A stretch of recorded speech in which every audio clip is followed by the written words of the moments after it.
So I just want to lay out kind of my formula for starting a company.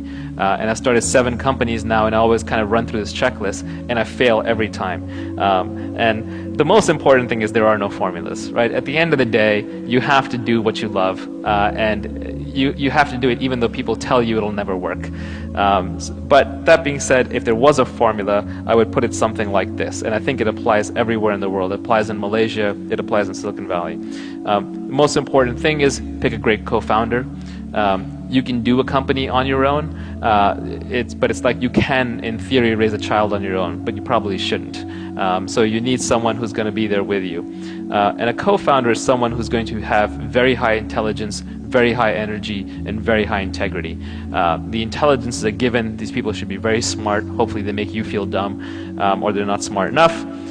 They should be extremely hardworking. A founder is someone who never has to be motivated. You should not have to be telling them to do their job. And the integrity piece is important, because if you get the other 2 and you don't get the third, then you've got a smart, hardworking crook who's going to cheat you. And that's the worst kind of person to be paired up with. You need to pick a very large market, and I think that is an advantage that you have on the doorstep to Asia that the rest of us do not in Silicon Valley. The markets here are much, much larger, and they're growing much, much faster. So pick something that's very large so you can grow into it. Notice I don't talk about the idea. I think ideas are almost irrelevant.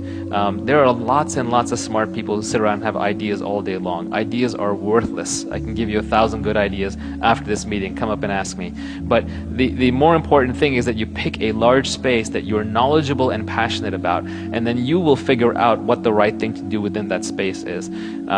Do not go around telling people, I have a great idea, now give me money. That never works. It's rather you should say, this is a space where there's a huge market, I'm really knowledgeable and passionate about it, here are the kinds of things that I could do, here's the great person that I have doing it with me, and here's the minimum viable product that we have built that will show that we can test in the marketplace. So basically you do want to build something. Thanks to all the leverage that I talked about, you can actually build and deploy something before you go and raise money, especially if you have good coders on your team.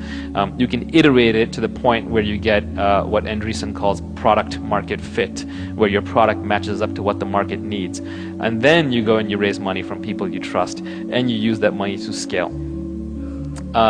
So that's basically it. Here to talk about the revolution that happened in Silicon Valley, and I think how it's rolling on to the rest of the world.